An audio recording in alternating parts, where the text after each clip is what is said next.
Hello students, welcome back. Hi, मेरा नाम है professor Bhavin Gandhi. I am a chartered accountant and company secretary by qualifications. और दोस्तों, आज हम स्टार्ट करने वाले हैं revision of inter CA financial management. So दोस्तों, फर्स्ट ऑफ ऑल बहुत ही हार्दिक स्वागत जेके शाह क्लासेस की तरफ से आप सभी लोगों को, क्योंकि अभी हम रिवीजन सीरीज से स्टार्ट कर रहे हैं और वो भी financial management chapter number 1 accounting ratios के साथ। दोस्तों, ये रिवीजन सीरीज का बेसिक ऑब्जेक्टिव क्या है कि हम ज्यादा से ज्यादा कंसेप्ट्स को कवर अप करें कम से कम टाइम में, ताकि आपका पूरा जो भी आपने क्लासेस में फाइनेंशियल मैनेजमेंट में अकाउंटिंग रेशियोज में आपने जो भी पढ़ा है वो कम से कम टाइम में सारे कंसेप्ट्स आपके कवर अप हो जाए, आपके क्लियर अप हो जाए, आपके रिवाइज हो जाए। दोस्तों, ये रिवीजन सीरीज में हम लोग कोई भी क्वेश्चंस को यहाँ पे सॉल्व नहीं करने वाले हैं, बट ये सारे क्वेश्चंस हम एक बार गो थ्रू करेंगे, रिवाइज करेंगे और उसके रिलेटेड जो भी कंसेप्ट्स है दोस्तों, वो कंसेप्ट्स को हम 100% और ज्यादा कॉन्क्रीट करेंगे और ज्यादा क्लियर अप करेंगे। सो दोस्तों, मैं आपसे क्या चाहता हूं कि आप अपना जेकेएससी को मटेरियल अपने पास रखिए, अपने सॉल्यूशन सेट को अपने पास रखिए और जैसे जैसे मैं यहाँ पे डिस्प्ले करते जाऊंगा आप उसको अच्छे से गो थ्रू कर लीजिएगा, आप उसको अच्छे से रिवाइज करते रहिएगा। मैं जो भी आप पे इंपॉर्टेंट चीजें आपको मार्क करवा रहा हूँ, प्लीज वो अच्छे से आप भी मार्क कर लीजिएगा कि 1 डे बिफोर द एग्जाम आपको क्या क्या क्वेश्चंस देखने हैं। तो ये दोस्तों सभी कंसेप्ट हम लोग यहाँ पे रिवीजन सीरीज में कवर अप करने वाले हैं। और बिफोर वी स्टार्ट, यहाँ पे दोस्तों सबसे पहले मैं आपको एक पेपर पैटर्न के बारे में बताना चाहता हूँ कि फाइनेंशियल मैनेजमेंट ये आपका पेपर 8 है। ये आप इकोनॉमिक्स के साथ शेयर करते हो और जो फाइनेंशियल मैनेजमेंट है वो टोटल 60 मार्क्स का है।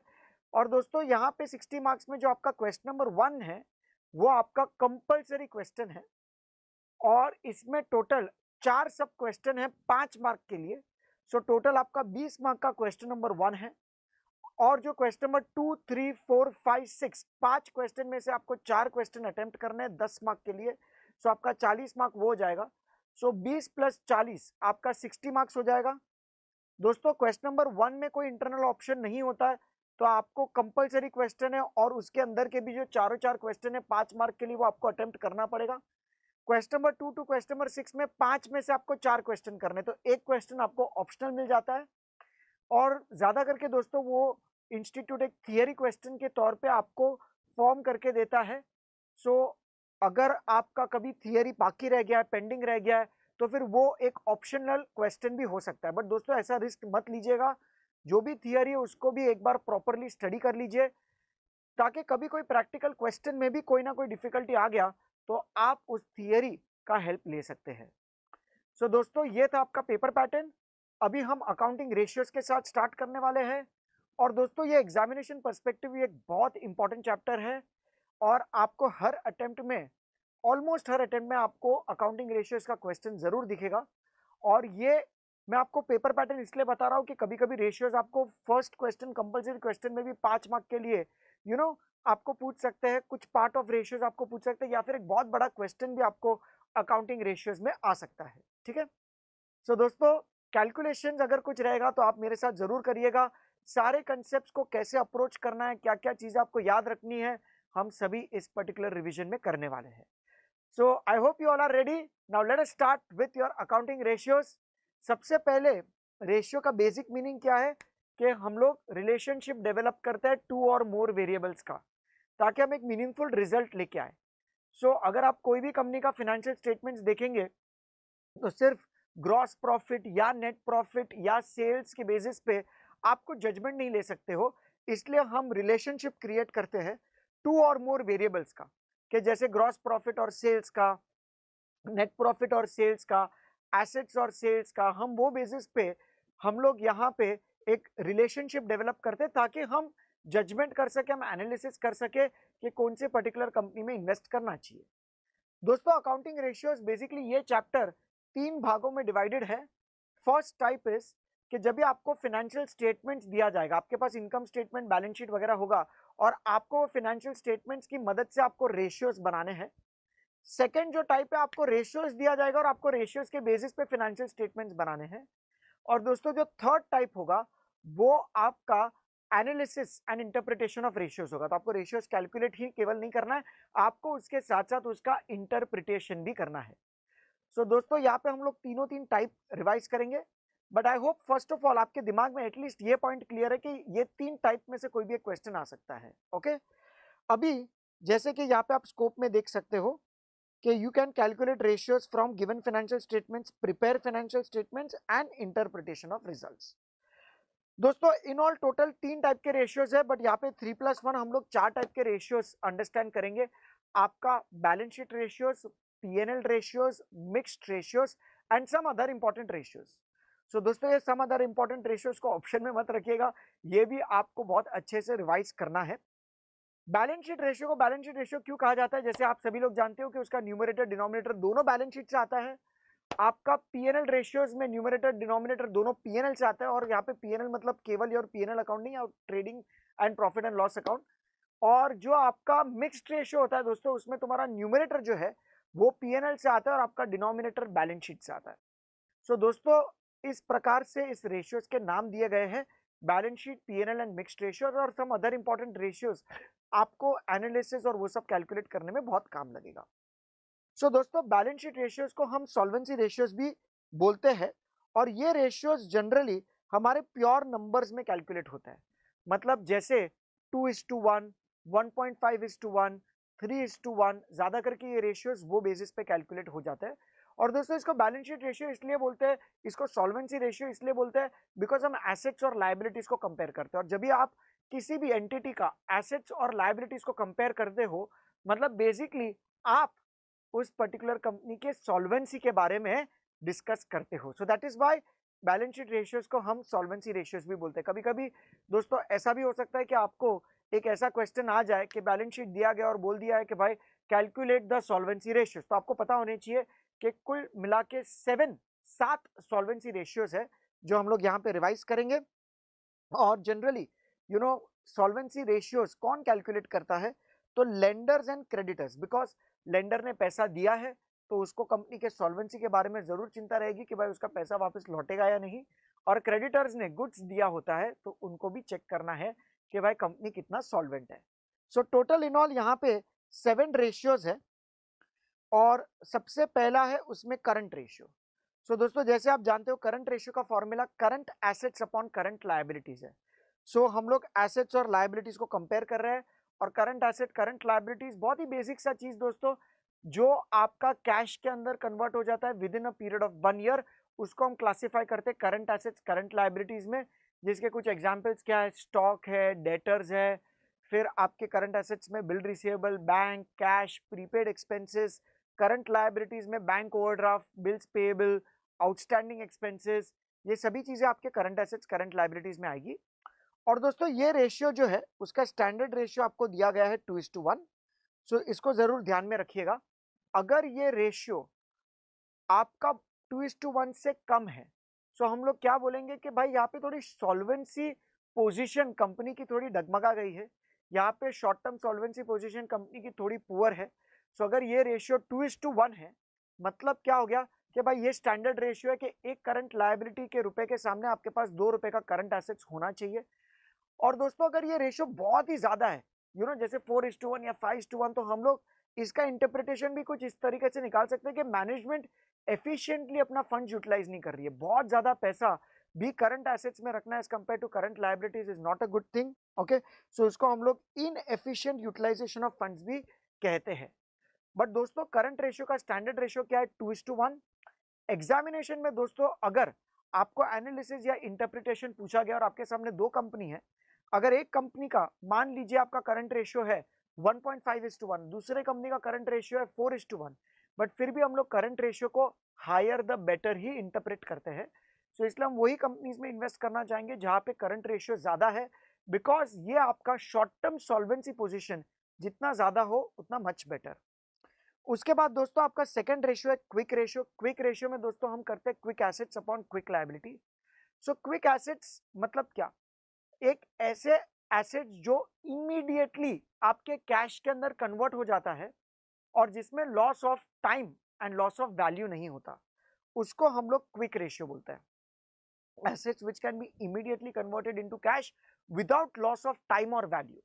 सो दोस्तों फॉर एग्जाम्पल आप ऐसा मानिए कि स्टॉक एंड प्रीपेड एक्सपेंसेस, ये दोनों दोस्तों आपके नॉन क्विक एसेट है, बिकॉज जब भी आप ये दोनों एसेट्स को कन्वर्ट करने जाओ कैश में, सो आपका टाइम भी लूज होगा और आपका वैल्यू भी लूज होगा।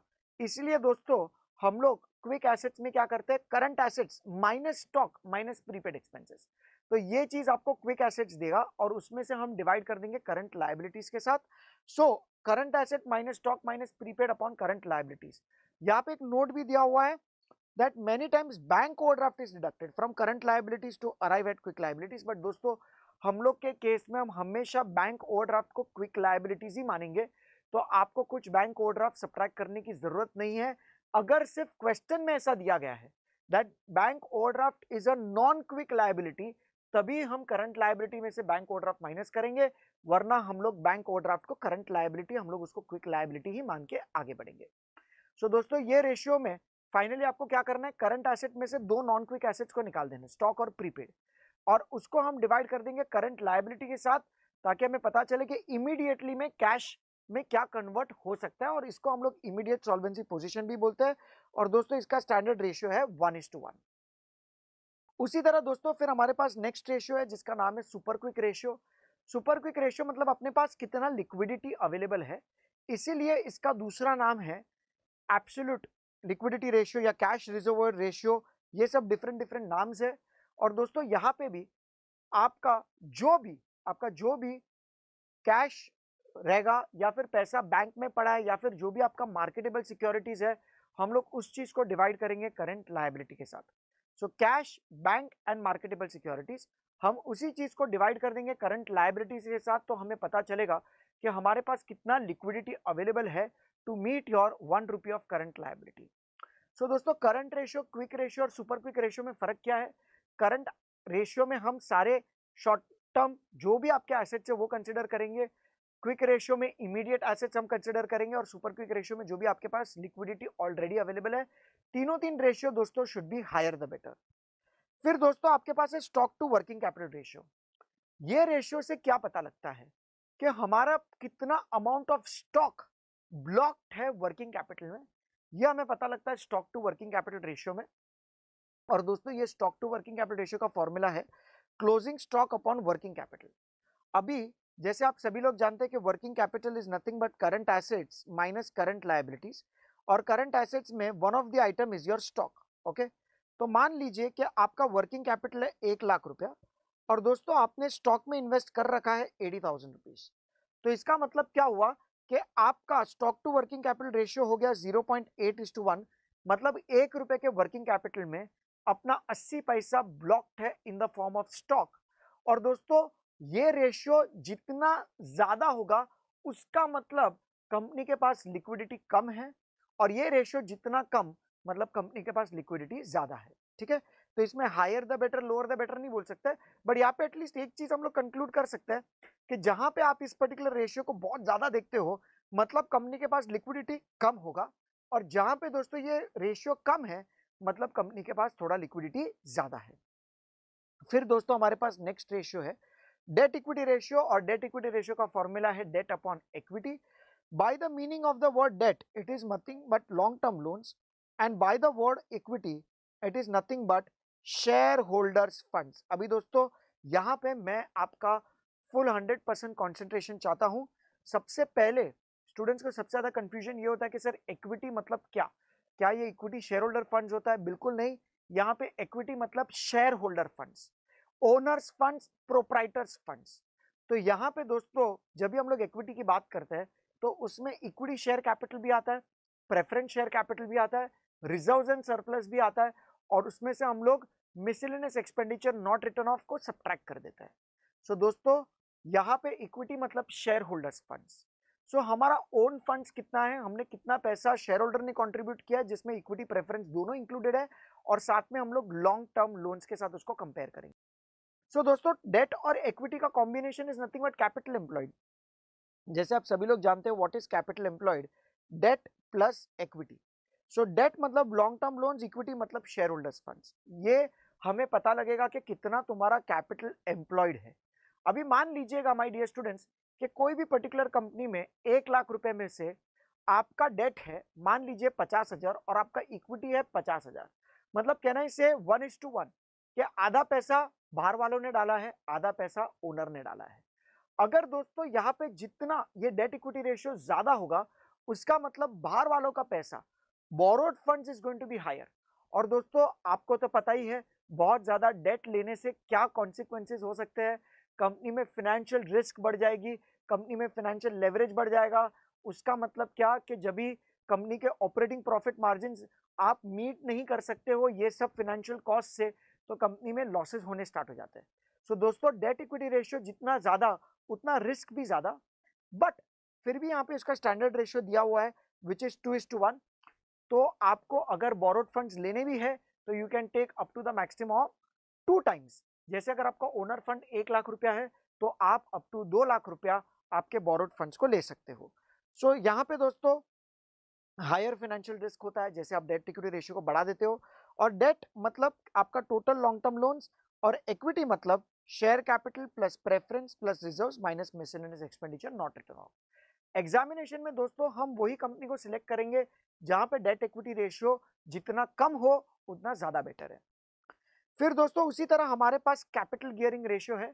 वर्ड गियरिंग का मतलब होता है दोस्तों रिस्क। याद रखिएगा कि जितना तुम्हारा कैपिटल गियरिंग रेशियो ज्यादा उतना तुम्हारा रिस्क ज्यादा। बिकॉज कैपिटल गियरिंग रेशियो किस चीज को दर्शाता है, क्या आपने कितने पैसे लिए हैं फ्रॉम फिक्स्ड इनकम सिक्योरिटीज और आपके कितने पैसे लिए हैं from non fixed income securities. जैसे मान लीजिए कि आप कंपनी के सीएफओ हो और आपने डिबेंचर भी इश्यू करे, आपने प्रेफरेंस शेयर भी इश्यू करे और आपने इक्विटी शेयर भी इश्यू करे। सो गाइस आपने ज्यादा फंड्स आपके लिए हैं with the help of debenture holders, preference share holders, तो आपको कंपलसरी हर साल उनको फिक्स्ड कमिटमेंट देना ही पड़ेगा। सो दोस्तों जितना तुम्हारा ये कैपिटल गियरिंग रेशियो ज्यादा उसका मतलब आपने फिक्स्ड कमिटमेंट वाले सोर्सेज से फंड ज्यादा लिए हैं, और दोस्तों वो थोड़ा रिस्की हो जाता है बिजनेस के लिए बिकॉज आपको कंपलसरी उतना तो कमाना ही पड़ेगा एज कंपेयर टू कोई ऐसी कंपनी के जिसमें उन्होंने डिबेंचर या प्रेफरेंस शेयर होल्डर से पैसा ना लेते हुए इक्विटी शेयर होल्डर से पैसा लिया है। सो ताकि रिसेशन के टाइम पे अगर उन लोग कुछ पैसा कमा भी नहीं सके फिर भी चलेगा बिकॉज किसी को फिक्स्ड पेमेंट नहीं देना है। सो दोस्तों यहाँ पे आपको देखना है कि भाई फिक्स्ड पेमेंट वाले सोर्सेस कितने divide by non fixed income bearing. So इसलिए यहाँ पे हम लोग डेट और प्रेफरेंस शेयर को ऐड कर देते हैं न्यूमरेटर में और डिवाइड कर देते हैं इक्विटी शेयर होल्डर फंड से। दोस्तों यहाँ पे याद रखिएगा इक्विटी शेयर होल्डर्स फंड्स है मतलब आपका equity share capital plus reserves minus miscellaneous expenditure आएगा, और यहाँ पे जो दोस्तों आपका इक्विटी था वो था आपका शेयर होल्डर्स फंड्स। सो यहाँ पे हम वही चीज चेक करते हैं कि कितना फंड्स हमने फिक्स्ड इनकम बेरिंग सिक्योरिटी से लिया था और कितना non fixed income bearing security से। ये रेशियो जितना ज्यादा उतना कंपनी में रिस्क एलिमेंट भी ज्यादा। फिर दोस्तों आपका लास्ट रेशियो जो सॉल्वेंसी रेशियो में है वो है आपका प्रोप्राइटरी रेशियो, और प्रोप्राइटरी रेशियो से हमें क्या पता लगता है कि proprietors funds upon total assets. तो हमारे जो बैलेंस शीट में जो भी टोटल एसेट्स है उसमें से कितना फाइनेंसिंग प्रोप्राइटर ने किया है और कितना बाहर वालों ने किया है ये रेशियो से पता लग जाता है। मतलब जैसे कि फॉर एग्जांपल मेरे पास बैलेंस शीट एसेट साइड पे टोटल एसेट्स है 10 लाख रुपए और मेरा प्रोप्राइटर्स फंड है 6 लाख। सो कैन आई से 60% ऑफ माई टोटल एसेट्स, 60% मेरा टोटल एसेट्स फाइनेंस हो रहा है मेरा प्रोप्राइटर्स फंड से और 40% मेरा फाइनेंस हो रहा है बोरोड फंड से। दोस्तों अगर ये रेशियो कम होगा उसका इंडिकेशन क्या है कि आपके एसेट्स में बाहर वालों का पैसा ज्यादा है, डिबेंचर होल्डर का पैसा ज्यादा है, डेप्ट का पैसा ज्यादा है, तो आपके कंपनी में रिस्क बढ़ जाएगा। सो इसलिए दोस्तों हम लोग प्रोप्राइटरी रेशियो में कंपेयर करते हैं कि जो टोटल एसेट्स है उसमें प्रोप्राइटर्स का पैसा कितना है। ये रेशियो जितना ज्यादा उतना कंपनी में स्टेबिलिटी ज्यादा बिकॉज हमने बाहर वालों से उतना पैसा कम ले रखा है। सो दोस्तों ये प्रोप्राइटरी रेशियो का फॉर्मूला है proprietors funds upon total assets. Okay, और टोटल एसेट्स यहाँ पे क्लैरिफाई किया है it is nothing but fixed assets plus long term investments plus current assets. So दोस्तों इसी प्रकार ये आपके 7 रेशियो कंप्लीट हो जाते हैं। Current ratio higher the better, quick ratio higher the better, super quick ratio higher the better, stock to working capital जितना ज्यादा उतना लिक्विडिटी कम, debt equity lower the better, capital gearing ratio lower the better, because ये दोनों financial risk को दर्शाता है। और दोस्तों जो आपका प्रोप्राइटरी रेशियो है जितना ज्यादा होगा उतना लॉन्ग टर्म स्टेबिलिटी भी ज्यादा होगा।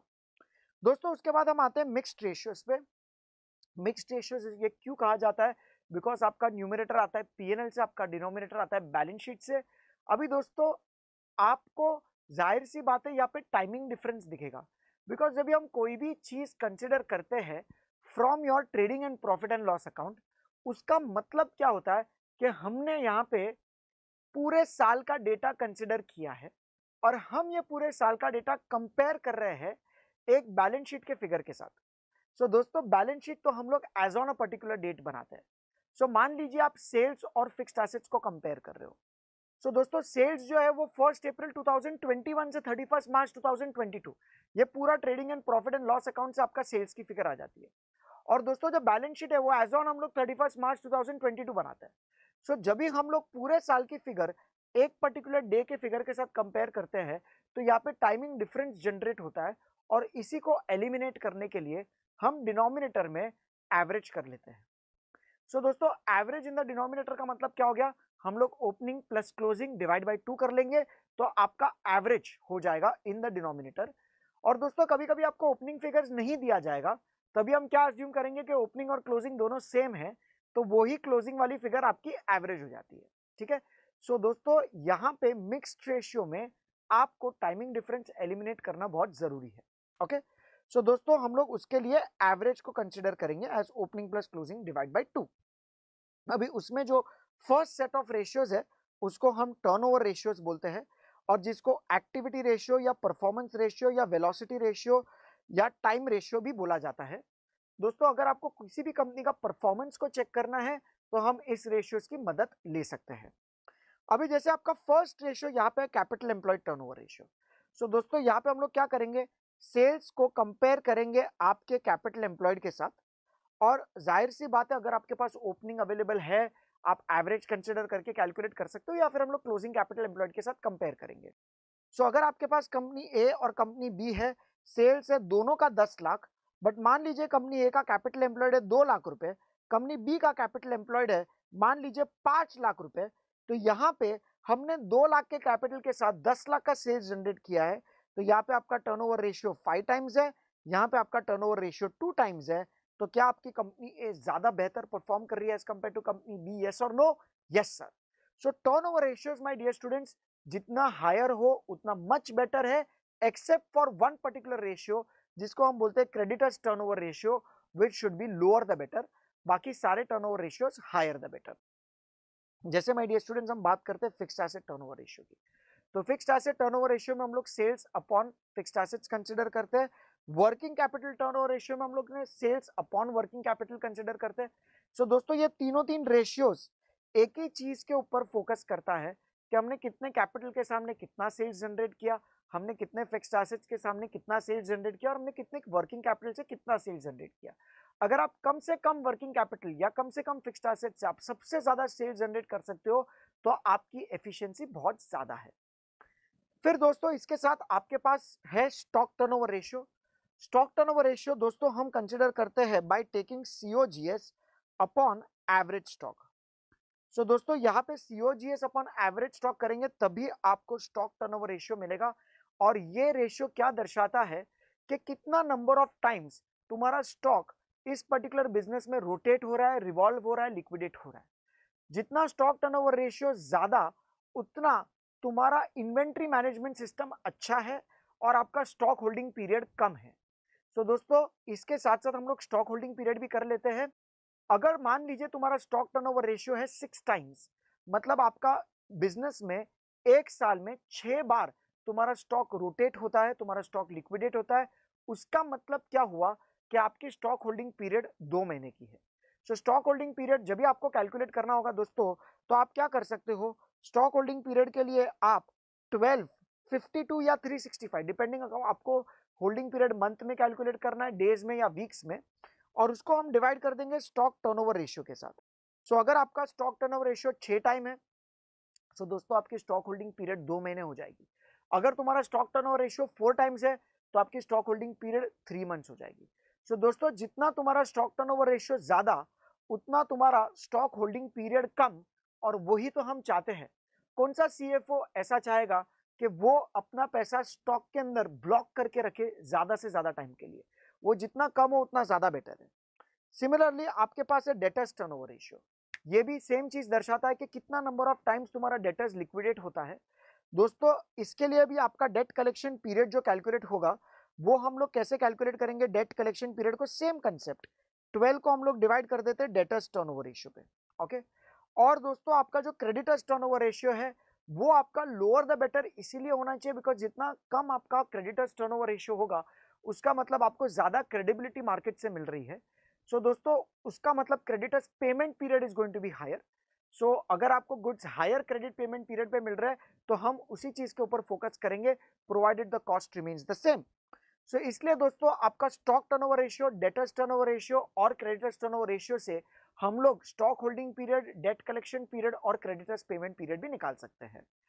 सो फाइनली जस्ट टू कंक्लूड दोस्तों, आपके ये 6 टर्नओवर रेशियो में से पहले 5 turnover ratio should be higher the better, because stock turnover ratio और डेटर्स टर्नओवर रेशियो अगर ये दोनों भी जितना ज्यादा होगा उसका मतलब the time period in which आप जो पैसा ब्लॉक करते हो in your stock and the time period जो आप पैसा ब्लॉक करते हैं इन योर डेटर्स वो कम से कम रहे, वो ज्यादा बेटर है।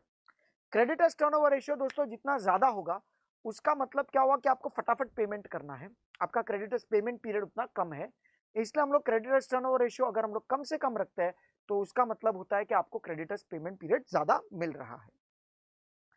ये सेम चीज दोस्तों यहाँ पे by the way of chart आपके बुक में दिया गया है कि जिसमें फिक्स्ड एसेट टर्नओवर रेशियो हमने जैसे पढ़ा कि कैपिटल एम्प्लॉयड जो है वो सेल्स अपॉन कैपिटल एम्प्लॉयड, और उसमें फिर 2 डिवीजन है कि कैपिटल आपका कहाँ पे एम्प्लॉय हो सकता है, तो fixed assets plus working capital.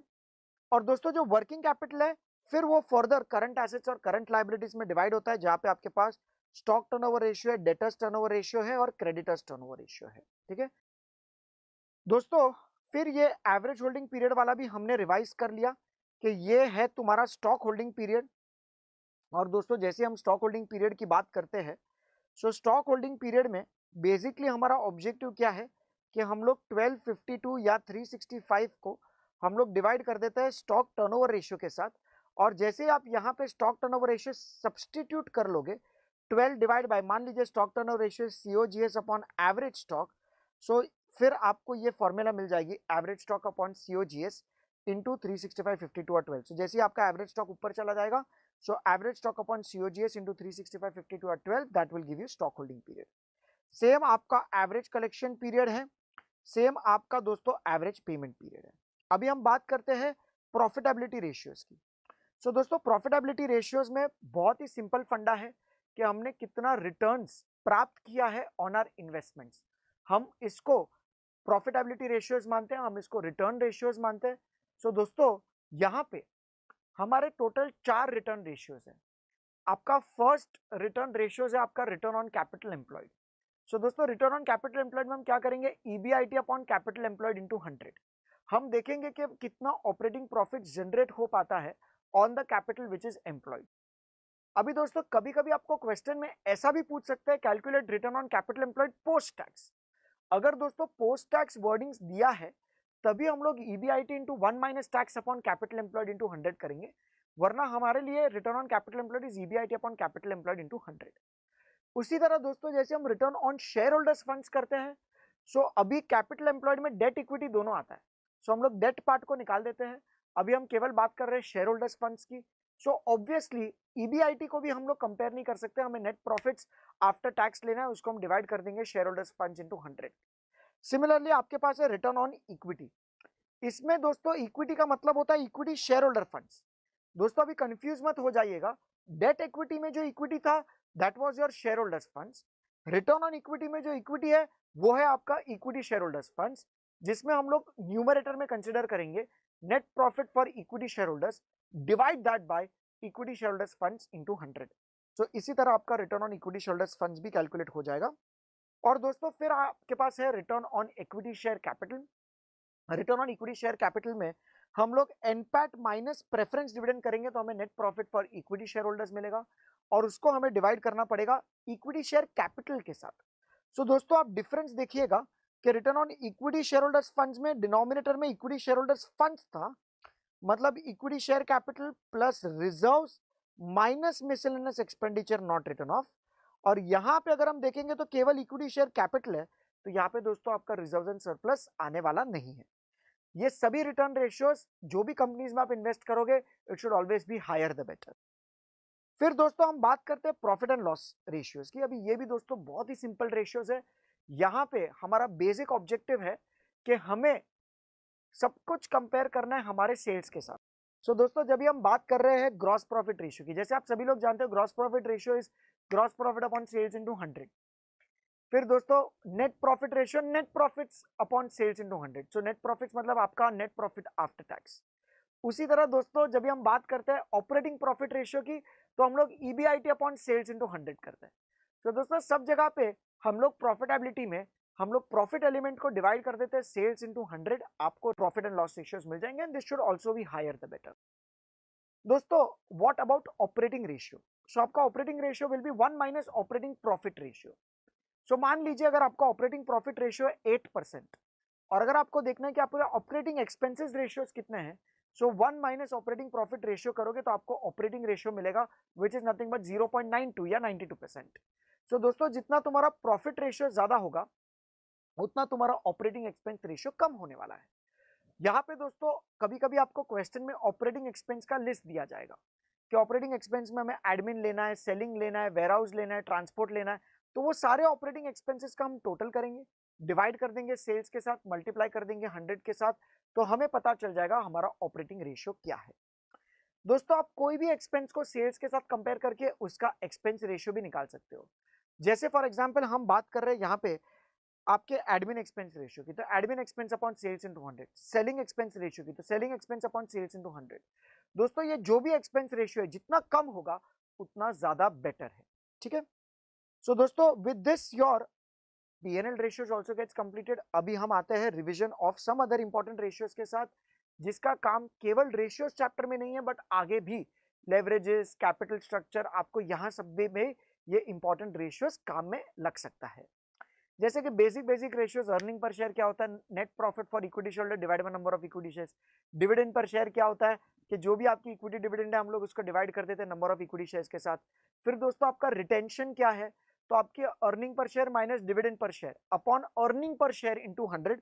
तो ये चीज दोस्तों आपको दे देगा आपका रिटेंशन, ओके। और अगर आपको dividend pay out ratio find out करना है, तो अगर आपकी ईपीएस है 10 रुपए की और आपका डिविडेंड पर शेयर है 6 रुपए का, सो गाइस कैन आई से कि आपका 60% पे आउट रेशियो है। और दोस्तों आपका रिटेंशन होगा फिर 1 minus your dividend pay out ratio, उससे आपको रिटेंशन मिल जाएगा। दोस्तों आपकी बुक वैल्यू पर शेयर है equity share holders funds divide by number of equity shares. यहाँ पे याद रखिएगा इक्विटी शेयर होल्डर्स फंड्स है, equity share capital plus reserves minus miscellaneous expenditure को हम डिवाइड कर देते हैं नंबर ऑफ इक्विटी शेयर्स के साथ, तो हमें worth of an equity share, book value of an equity share पता लग जाता है। पी रेशियो दोस्तों आपको बहुत आगे भी काम लगने वाला है कि जहां पे हम लोग एमपीएस अपॉन ईपीएस करेंगे। और अगर आपके पास क्वेश्चन में कभी कभी पी रेशियो दिया हुआ था, तो पी रेशियो इंटू ईपीएस करके हम लोग मार्केट प्राइस को भी आइडेंटिफाई कर सकते हैं। फिर दोस्तों आपका अर्निंग प्राइस रेशियो या फिर earning yield ratio, dividend price ratio या फिर डिविडेंड यील्ड रेशियो। दोस्तों इसमें हमें क्या करना है, यील्ड मतलब एक टाइप का रिटर्न्स, तो कैसे याद रखेंगे आप कि अगर हम लोग अर्निंग यील्ड रेशियो की बात करते हैं, तो what ever is your earning per share, हम उसको डिवाइड कर देंगे मार्केट प्राइस पर शेयर इंटू 100, तो हमें पता चल जाएगा कि आपका अर्निंग यील्ड रेशियो कितना है। मान लीजिए कि अगर कोई पर्टिकुलर कंपनी है रिलायंस इंडस्ट्रीज लिमिटेड, उसका दोस्तों ईपीएस है 10 रुपया और उसका मार्केट प्राइस पर शेयर है 100 रुपया। सो कैन आई से आपका ये पर्टिकुलर रेशियो होगा 10%। उसी तरह दोस्तों डिविडेंड यील्ड रेशियो में हम लोग हमारे यील्ड या रिटर्न्स को डिविडेंड कंसिडर करेंगे और उसको हम लोग करंट मार्केट प्राइस के साथ मल्टीप्लाई करके इंटू 100 करेंगे, तो आपको ये यील्ड रेशियोज मिल जाएंगे। फिर दोस्तों आपके पास है इंटरेस्ट कवरेज रेशियो। इससे क्या पता लगता है कि आपका कितना number of times interest cover हो रहा है फ्रॉम दी ऑपरेटिंग प्रॉफिट्स। सो हम लोग क्या करेंगे, ईबीआईटी अपॉन इंटरेस्ट, बिकॉज आपकी इंटरेस्ट ईबीआईटी से पे की जाती है, तो हम लोग ईबीआईटी अपॉन इंटरेस्ट कंसिडर करेंगे। ये रेशियो जितना ज्यादा होगा उसका मतलब होता है कि रिस्क उतना कम है, आप ज्यादा नंबर ऑफ टाइम्स को इंटरेस्ट को कवर अप कर रहे हो, सो रिस्क ऑफ डिफॉल्ट कम हो जाता है। सो अगर आपका ईबीआईटी मान लीजिए 10 लाख रुपया है और आपका इंटरेस्ट है 1 लाख रुपए, सो गाइज वो 10 लाख डिवाइड बाय 1 लाख, सो आपका इंटरेस्ट कवर अप हो रहा है 10 टाइम्स। और अगर कोई दूसरी कंपनी है जिसमें ईबीआईटी है 5 लाख और उसका इंटरेस्ट है 1 लाख, तो आपका इंटरेस्ट कवर अप हो रहा है 5 टाइम्स। तो रिस्क कहां पे कम है? तो जहां पे तुम्हारा कवरेज रेशियो ज्यादा होगा।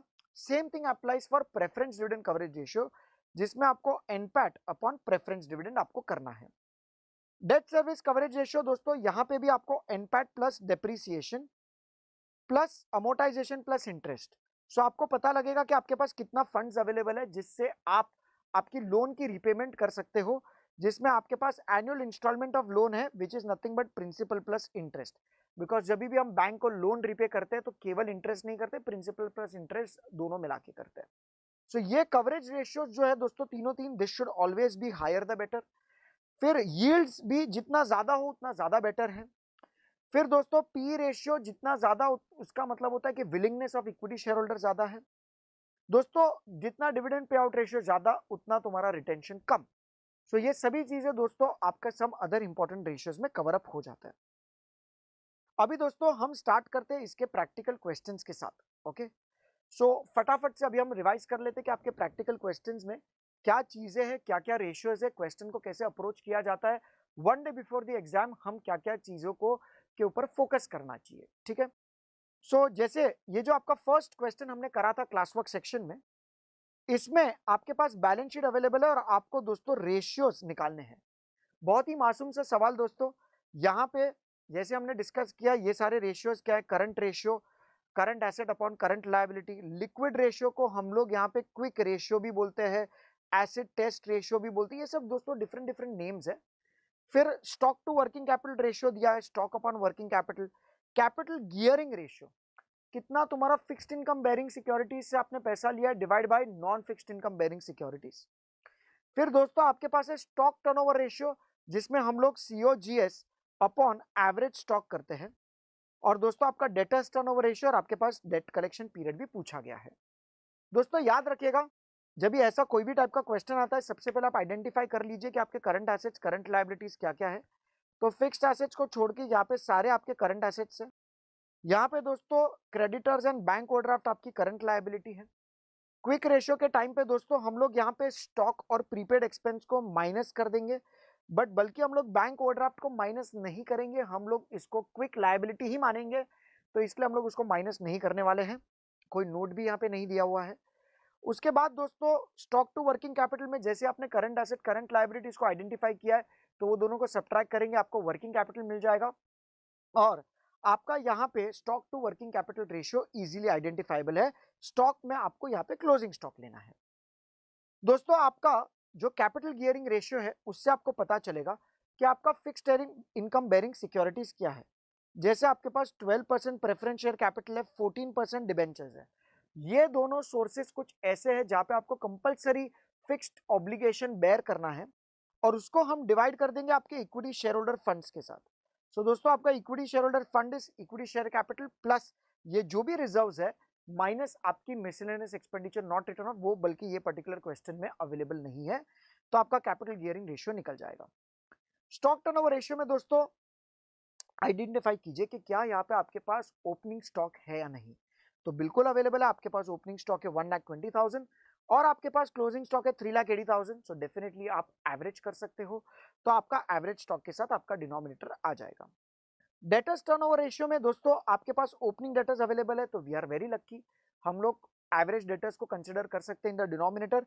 बट याद रखिएगा क्रेडिट सेल्स लेना है, कोई भी इंफॉर्मेशन अगर क्वेश्चन में नहीं दिया होता है तो हम लोग ऑल सेल्स को क्रेडिट सेल्स ही वैसे भी मानते हैं। So on the base of credit sales will take into consideration. Gross profit ratio इसलिए दिया गया है ताकि आप सेल्स माइनस जीपी करोगे आपको सीओजीएस मिल जाएगा। कलेक्शन पीरियड में दोस्तों यहाँ पे बोला नहीं गया कि आपको मंथ्स में करना है, डेज में करना है कि वीक्स में करना है। सो इंस्टीट्यूट जब भी कोई भी इंफॉर्मेशन नहीं मेंशन किया जाता है तभी हम लोग डेज में करते हैं और हम लोग 365 डेज को अज्यूम करके कर सकते हो। अगर दोस्तों आपने 360 डेज लेके भी किया है तो गलत नहीं है, बट नीचे नोट जरूर लिख लीजिएगा कि it is assume that there are 360 days in a year. Alternatively हम लोग 365 डेज को भी कंसिडर कर सकते हैं। दोस्तों इसी से आपका ये फर्स्ट क्वेश्चन कंप्लीट हो जाता है। अभी सेकंड क्वेश्चन में आपको क्या दिया गया है, that the following information relates to X limited for the year ended 31 March 20। आपके पास दोस्तों वर्किंग कैपिटल है, fixed assets to proprietors funds है, इसको याद रखिएगा दोस्तों, fixed assets to proprietors funds is 0.75:1, मतलब 1 रुपए का प्रोप्राइटर फंड में 75% आपका पैसा ब्लॉक हो रहा है फिक्स्ड एसेट्स में। Working capital turnover ratio 5 times और रिटर्न ऑन इक्विटी आपको 15% दे रखी है। और आपको यहाँ पे proprietors funds, fixed assets and net profit ratio देखना है। दोस्तों याद रखिएगा कि जब भी आपके पास कोई भी प्रोप्राइटरी रेशियो अवेलेबल होता है तो उसमें हम लोग fixed assets upon proprietor fund करते हैं। तो आपको पता लगता है कि 1 रुपए के प्रोप्राइटर फंड में 75% अगर फिक्स्ड एसेट्स में ब्लॉक्ड है तो बैलेंस 25% फिर कहां पे ब्लॉक्ड है दोस्तों, तो वो आपका ब्लॉक्ड है in the form of working capital. So दोस्तों ये 0.25 हम लोग वर्किंग कैपिटल मानेंगे। तो इसका मतलब आपके पास नेट वर्किंग कैपिटल का अमाउंट अवेलेबल है 12 लाख रुपीज। सो दोस्तों फिर हम लोग ग्रॉस अप करके फाइंड आउट कर लेंगे कि आपका प्रोप्राइटर फंड कैसे है। सो आप एक इक्वेशन बना सकते हो समथिंग लाइक दिस, कि आपका जो भी प्रोप्राइटर्स फंड्स है that is nothing but fixed assets plus working capital. ठीक है, तो प्रोप्राइटर ने 1 रुपया डाला, फिक्स्ड एसेट्स में गया 0.75, सो ऑब्वियसली 25 पैसे गया आपका वर्किंग कैपिटल में, और आपके पास वर्किंग कैपिटल का अमाउंट अवेलेबल है 12 लाख रुपए। सो आपका प्रोप्राइटर्स फंड्स कितना होगा, तो आप क्रॉस मल्टीप्लाई करोगे तो आपको प्रोप्राइटर फंड मिल जाएगा और बैलेंसिंग पार्ट आपका फिक्स्ड एसेट्स होगा। नेट प्रॉफिट रेशियो के लिए दोस्तों हम लोग एनपैट अपॉन सेल्स इंटू 100 करेंगे, और यहाँ पे आपके पास सेल्स कहां से आएगा, वर्किंग कैपिटल है और आपके पास टर्नओवर रेशियो है। So working capital turnover ratio sales upon working capital, तो आपको सेल्स मिल जाएगा। और आपको अगर नेट प्रॉफिट रेशियो कैलकुलेट करना है तो आपको यहाँ पे नेट प्रॉफिट भी पता होना चाहिए। तो आरओई की मदद से हम लोग नेट प्रॉफिट रेशियो ढूंढ सकते हैं। आपका आरओई क्या होगा, net profit available for equity shareholders divide by equity shareholders funds into 100, और यहाँ पे कोई भी प्रेफरेंसेस नहीं है। तो आपके जो भी प्रोप्राइटर्स फंड्स है वो सारे के सारे आपके इक्विटी शेयरहोल्डर्स फंड्स है, जिसके बेसिस पे आपका नेट प्रॉफिट्स मिल जाएगा। ठीक है, सो दोस्तों इसी से आपका क्वेश्चन नंबर 2 आपका कंप्लीट हो जाता है। ये क्वेश्चन रिवाइज करने का बेसिक ऑब्जेक्टिव वही था कि आपको जब भी ऐसा कोई भी रेशियो दिया होता है तो बैलेंसिंग पार्ट आप वर्किंग कैपिटल ट्रीट करके आगे प्रोसीड कर सकते हो। और इसमें दोस्तों हम क्या अज्यूम करते हैं कि कोई भी बोरोड फंड्स नहीं है, कोई भी लॉन्ग टर्म इन्वेस्टमेंट्स वगैरह नहीं है।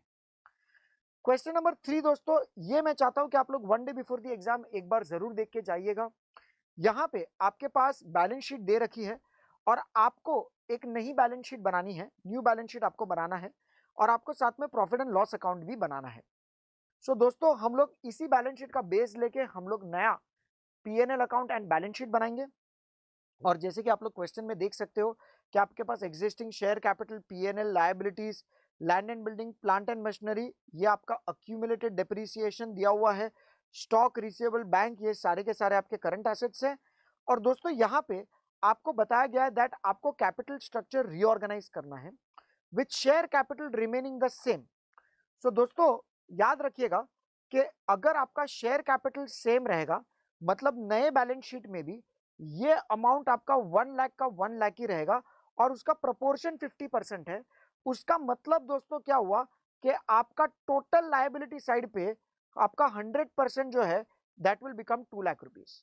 और दोस्तों जैसे आपके पास ये 2 लाख रुपीज आ गया, फिर हम लोग यहाँ पे पता लगा सकते हैं कि आपका जो 30,000 रुपीज है ये आपका अदर शेयर होल्डर्स फंड है, फिर आपका 20,000 रुपीज है वो आपका डिबेंचर्स है, और ये जो आपका दोस्तों 50,000 रुपीज है आएगा that will be nothing but your payables. So दोस्तों इसी प्रकार आपका 130, 150 और 2 लाख रुपीज आपका लायबिलिटी साइड हाथों हाथ कंप्लीट हो जाती है। फिर दोस्तों आपका डिबेंचर इश्यू हुआ at the beginning of the year, interest भी आपको कंसिडर करना है। Land and building remaining unchanged, ये एडजस्टमेंट में दोस्तों आप याद रखिएगा कि आपका जो टोटल फिक्स्ड एसेट्स है वो बोला गया कि 60% of total fixed and current assets है। तो आप कुछ इस प्रकार से देख सकते हो कि आपके बैलेंस शीट में लायबिलिटी साइड पे टोटल आ रही है आपकी 2 लाख रुपए, तो आपके एसेट साइड पे भी आपका टोटल आएगा 2 लाख रुपए as per the new balance sheet. ठीक है, और दोस्तों ये जो 2 लाख रुपए आपका आएगा उसमें से आपका फिक्स्ड एसेट्स और करंट एसेट्स क्या कॉन्स्टिट्यूट करता है, तो फिक्स्ड एसेट्स आपका 60% है तो ये 1,20,000 फिक्स्ड एसेट्स हो जाएगा, 40% आपका 80,000 ये हो जाएगा। फिर दोस्तों आपका जो 1,20,000 है आप उसमें से देख सकते हो कि आपका land and building remaining unchanged है। सो आपकी लैंड एंड बिल्डिंग की फिगर जो पहले दी होगी वही कंटिन्यू रहेगी विच इज 80,000। और दोस्तों आपका जो बैलेंस है वो आपका प्लांट एंड मशीनरी होगा विच इज 40,000 नेट। ओके, सो दोस्तों इस प्रकार से आपका बाइफर्केशन कंप्लीट हो जाएगा। और आपको क्वेश्चन में फिर आगे क्या दे रखा है कि further 5000 depreciation has been written off. So दोस्तों ये आपका पीएनएल में डेबिट हो जाएगा और साथ में ही आपका जो अक्यूमुलेटेड डेप्रिसिएशन होगा वो अभी 20,000 रुपीज हो जाएगी और फिर आपको पता चलेगा कि there is going to be some additional purchase of fixed assets. Working capital ratio दोस्तों हम लोग current assets upon current liabilities के तौर पे ट्रीट करेंगे एज 8:5। क्विक एसेट रेशियो दोस्तों बहुत ही इजी, यहाँ पे आपको 1:1 दे रखा है और आपको यहाँ पे क्विक एसेट रेशियो की मदद से हम वैल्यू ऑफ स्टॉक को फाइंड आउट कर सकते हैं। रिसीवेबल्स जो है दोस्तों वो बोला है receivables which is nothing but 4/5 of quick asset. So जैसे आपके पास करंट एसेट्स आ गया, आपके पास स्टॉक आ गया, तो करंट एसेट में से आप स्टॉक माइनस कर दोगे तो आपके पास क्विक एसेट्स होगा। उसी क्विक एसेट्स का आपको 4/5 पार्ट आपको रिसीवेबल्स ट्रीट करना है, तो आपके पास डेटर्स आ जाएंगे based on the closing quick assets. और दोस्तों आपके पास debtors to sales reveal the credit period of 2 months. So दोस्तों ये रेशियो से फिर आपको सेल्स की अमाउंट मिल जाएगी और आपको ऐसा बताया गया there is no cash sales, तो जो भी आपका क्रेडिट सेल्स होगा वही आपका टोटल सेल्स है। तो जब भी आप ट्रेडिंग पीएनएल अकाउंट बनाओगे तो वहां पे आपका सेल्स इजीली आइडेंटिफाई हो जाएगा। फिर दोस्तों आपको रिटर्न ऑन नेटवर्थ कैलकुलेट करना है which is also known as return on equity share holders funds. और आपके पास रिटर्न ऑन नेटवर्थ के लिए अगर आपके पास equity share holders funds available है, आप उसको मल्टीप्लाई करेंगे, आपके रिटर्न ऑन नेटवर्थ से आपको एनपैट मिल जाएगा। फिर दोस्तों आपके पास ग्रॉस प्रॉफिट रेशियो भी दिया गया है which is 15% of the selling price.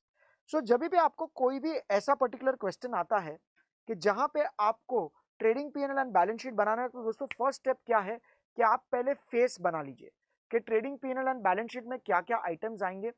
आपको यहाँ पे पता है ओपनिंग स्टॉक आएगा, फिर आप परचेज कंसिडर कर सकते हो, फिर क्रेडिट साइड पे by sales, by closing stock, फिर जीपी ब्रॉट डाउन करो, फिर depreciation, interest and on the balance sheet आपके पास जो भी फेस अवेलेबल है फिक्स्ड एसेट्स आपको पता है लैंड एंड बिल्डिंग आएगा, प्लांट एंड मशीनरी, फिर आपको पता है स्टॉक, डेटर्स, कैश बैंक तो आने ही वाला है। ऑन द लायबिलिटी साइड आपने जो भी नए डिबेंचर इश्यू किए, करंट लायबिलिटीज वगैरह, तो आप पहले फेस बना लीजिए और जैसे जैसे आपको फिगर्स आ रहा है आप उस particular trading period and balance sheet में आप उसको पोस्ट कर सकते हो ताकि आपका इजीली ये फटाफट कंप्लीट सॉल्व हो सकता है। ठीक है, फिर दोस्तों हम आते हैं क्वेश्चन नंबर 4 पे। यहाँ पे दोस्तों आपको कैलकुलेट करना है आपका net profit margin, return on assets, asset turnover and return on owners equity. दोस्तों जब भी ऐसा कोई भी क्वेश्चन आपके सामने आता है तो आपका फर्स्ट स्टेप है कि आपको इनकम स्टेटमेंट बनाना होगा। सो दोस्तों आपके पास यहाँ पे टोटल एसेट्स अवेलेबल है 8 लाख रुपीज, जिसमें 50% बोरोड कैपिटल है और उसका रेट ऑफ इंटरेस्ट है 8%। सो जैसे कि आपको पता है कि 8 लाख रुपीज का आपका एसेट्स एम्प्लॉयड है, आपका उसमें से 4 लाख डेट है, तो आपका 4 लाख होगा इक्विटी। और दोस्तों जो 4 लाख आपका डेट है उसमें इंटरेस्ट कॉस्ट आपका 8% है। फिर दोस्तों आपके पास direct cost for the year is estimated to be 4,80,000 and all the other operating expenses are 80,000। सो दोस्तों ये आपका इनकम स्टेटमेंट बनाने में आपको हेल्प करेगा। आपके पास यहाँ पे डेटा अवेलेबल है कि जिसमें sales is nothing but 150% of the direct cost. So आपको रिवर्स कैलकुलेशन करके पहले इनकम स्टेटमेंट बनाना है, सेल्स में से डायरेक्ट कॉस्ट माइनस करेंगे, फिर हम लोग उसमें से ऑपरेटिंग कॉस्ट को माइनस करेंगे, फिर ईबीआईटी मिलेगा, फिर इंटरेस्ट माइनस करेंगे, फिर आपका ईबीटी माइनस टैक्स आपका एनपैट आ जाएगा। दोस्तों यहाँ पे नेट प्रॉफिट मार्जिन कैलकुलेट करना है जिसमें आप लोग एनपैट अपॉन सेल्स इंटू 100 करोगे। रिटर्न ऑन एसेट्स के लिए आप EBIT into 1 minus tax upon total assets into 100 भी कर सकते हो, एनपैट अपॉन एसेट्स इंटू 100 भी कर सकते हो। Asset turnover ratio will be sales upon total assets और returns on owners equity which is nothing but net profit जो भी इक्विटी शेयर होल्डर्स के लिए अवेलेबल है divide that by equity share holders funds into 100। So आप आपके solution को भी साथ में चेक करते रहिएगा, आप रिवाइज करते रहिएगा ताकि आपके ये सारे कंसेप्ट्स इसके साथ मैच हो जाए। ठीक है, सारी ये सब चीज आपकी कंप्लीट हो जाए, आपका इनकम स्टेटमेंट भी कंप्लीट हो जाए और उसके साथ साथ आपको अप्रोच पता चल जाए कि जब भी ऐसा कोई भी क्वेश्चन आता है तो हमें स्टार्ट कहाँ से करना है, तो हमें इनकम स्टेटमेंट के बेसिस पे प्रिपेयर करना है। फिर दोस्तों हम आते हैं नेक्स्ट क्वेश्चन पे, क्वेश्चन नंबर 5। ये भी दोस्तों मैं क्वेश्चन चाहता हूँ कि आप 1 डे बिफोर द एग्जाम जरूर एक बार इसको देखिएगा। आपका स्टडी मॉड्यूल का भी क्वेश्चन है ये और यहाँ पे भी आपको PNL account and balance sheet बनानी है। और दोस्तों ये क्वेश्चन की खासियत है कि केवल आपके पास एक फिक्स्ड एसेट्स का अमाउंट अवेलेबल है 26 लाख रुपए और आपको इसके बेसिस पर पूरा trading PNL account and balance sheet आपको बनाना है। सो दोस्तों हम ऑब्वियसली वही रेशियो से स्टार्ट करेंगे कि जहां पे आपके पास फिक्स्ड एसेट्स का यूजेज हो रहा है। मेक श्योर दोस्तों कि आप एक पहले फेस बना लीजिए कि क्या क्या चीजें इस particular trading period and balance sheet में आने वाली है। और उसके बाद जैसे कि आपके पास यहाँ पे फिक्स्ड एसेट्स अवेलेबल है 26 लाख, तो आप ये रेशियो के जरिए सेल्स निकाल सकते हैं, फिर करंट एसेट्स निकल जाएगा, फिर एक बार करंट एसेट्स आ गया तो करंट लायबिलिटीज भी निकल जाएगा, लॉन्ग टर्म लोन्स निकल जाएगा अगर आपके पास करंट लायबिलिटीज है, तो एक के बाद ये रेशियो लिंक्ड है। और फिर दोस्तों आपका जो भी बैलेंस पार्ट बचेगा उसमें इक्विटी शेयर होल्डर्स फंड्स में से कैपिटल कितना है और रिजर्व्स एंड सरप्लस कितना है उसका भी ब्रेकअप आपको पता चल जाएगा। सो दोस्तों इसी से आपको ये बेसिकली बैलेंस शीट में क्या क्या चीजें आने वाली है वो क्लियर हो जाएगा। यहाँ पे क्वेश्चन का जो इंपॉर्टेंट पॉइंट है वो है आपका वर्क्स कॉस्ट कैलकुलेशन। सो दोस्तों वर्क्स कॉस्ट जिसको हम लोग फैक्ट्री कॉस्ट भी बोलते हैं, और यहाँ पे आपका फैक्ट्री कॉस्ट और सीओजीएस दोनों सेम है बिकॉज कोई वर्क इन प्रोग्रेस नहीं है। दूसरा दोस्तों इस पर्टिकुलर क्वेश्चन में ओपनिंग स्टॉक और क्लोजिंग स्टॉक दोनों ही सेम है, तो हम लोग सेल्स माइनस जीपी करेंगे आपको सीओजीएस मिलेगा, वही आपका वर्क्स कॉस्ट है। और जैसे ही दोस्तों आपके पास वर्क्स कॉस्ट आ गया फिर हम लोग उसमें से raw material consume direct wages का डिटर्मिनेशन कर लेंगे और बैलेंस पार्ट आपका मैन्युफैक्चरिंग एक्सपेंसेस या फैक्ट्री ओवरहेड्स रहेगा। सो जस्ट आपके रेफरेंस के लिए आप उसको कुछ इस तरीके से भी सॉल्व कर सकते हो कि आपका raw material consume, direct wages, factory overheads, ये सबका टोटल दोस्तों हम बोलेंगे है फैक्ट्री कॉस्ट, वर्क कॉस्ट। और दोस्तों जैसे आपका opening stock of finish goods और आपकी closing stock of finish goods ये दोनों ही दोस्तों सेम है, सो ये आपका कैलकुलेशन करेंगे तो आपको मिलेगा आपका सीओजीएस। बट जैसे ही दोस्तों यहाँ पे आपका ओपनिंग क्लोजिंग सेम है, आपका सीओजीएस ही आपका वर्क कॉस्ट होगा। और रॉ मटेरियल कंज्यूम्ड का कंपोनेंट है आपका 20%, डायरेक्ट वेजेस का कंपोनेंट है आपका 10%।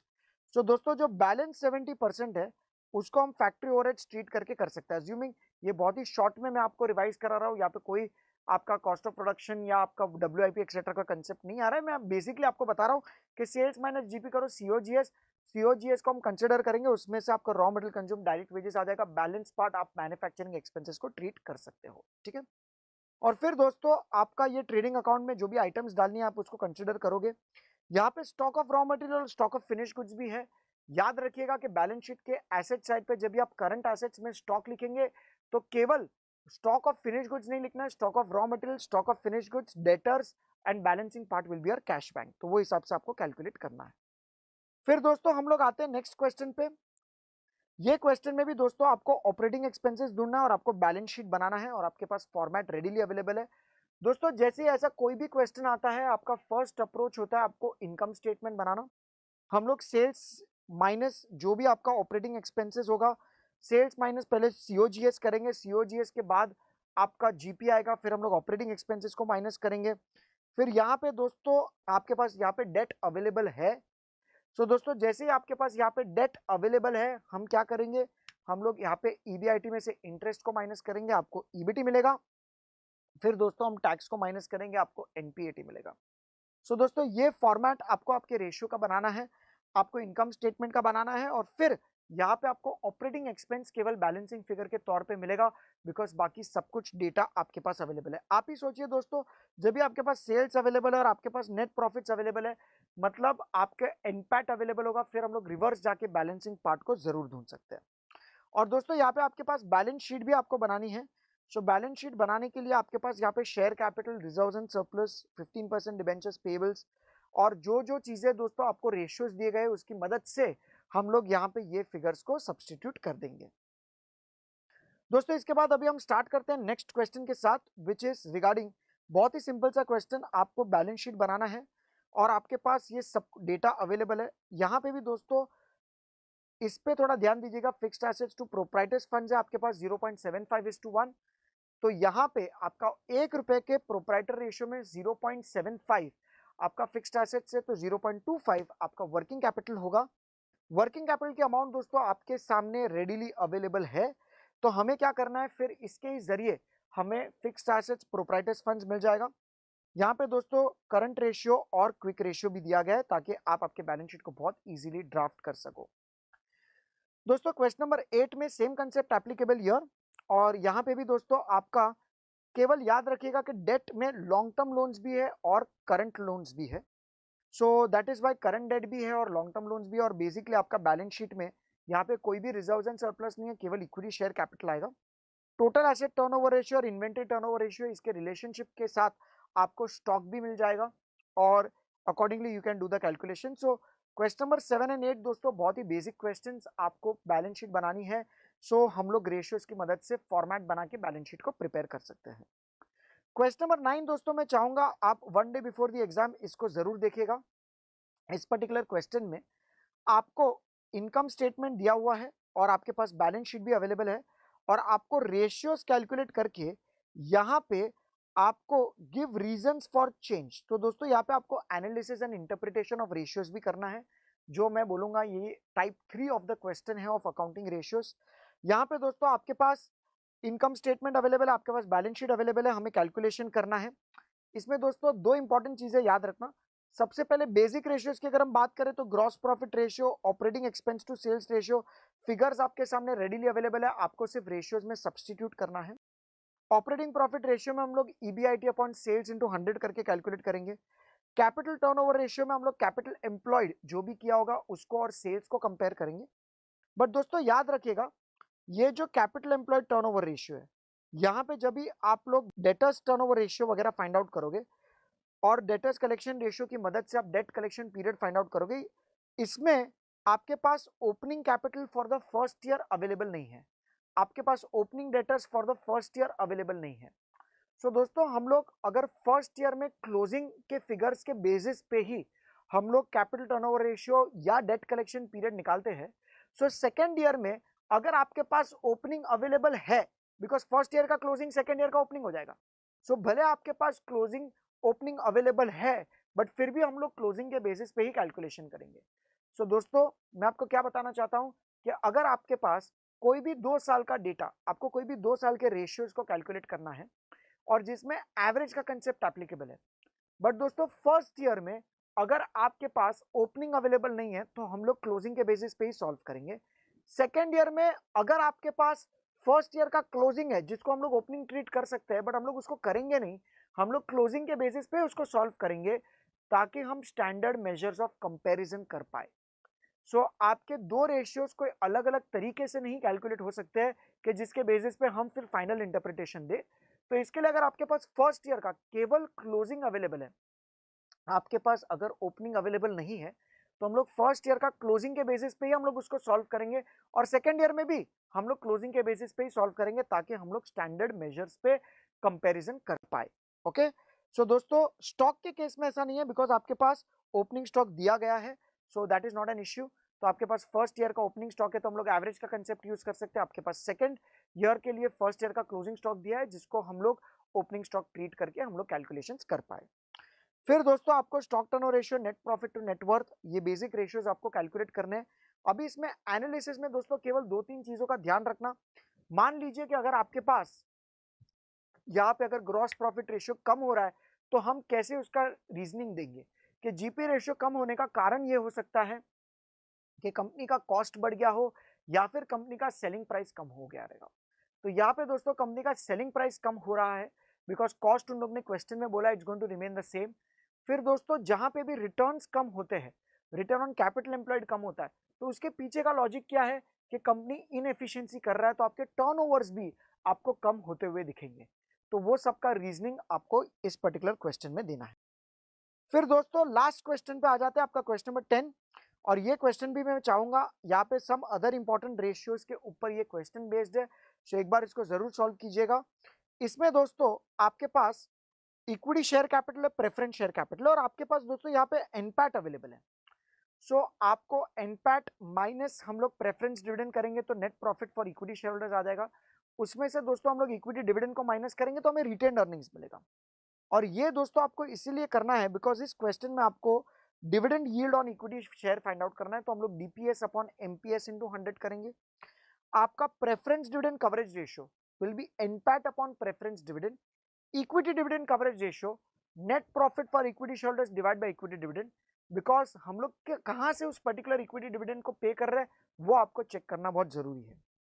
अर्निंग पर शेयर के लिए दोस्तों आपका net profit for equity shareholders divide by number of equity shares करेंगे, आपको ईपीएस मिल जाएगा और आपका P ratio will be MPS upon EPS. So दोस्तों इस तरीके से आपके ये सारे ratios, some other important ratios भी कवर अप हो जाएंगे।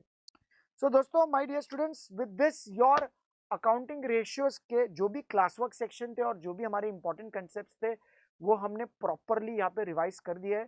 प्लीज दोस्तों इसके सॉल्यूशंस को अच्छे से देख लेना। यहाँ पे आपको कौन से क्वेश्चन सॉल्व करने हैं, one day before the exam आपको क्या देखना है, हमने उसके बारे में भी थोड़ा डिस्कशन किया है। सारे रेशियोज कम से कम टाइम में मैंने ट्राई किया है मैक्सिमम कवर अप करने के लिए। So that's it from my and, wish you all the very best, thank you so much.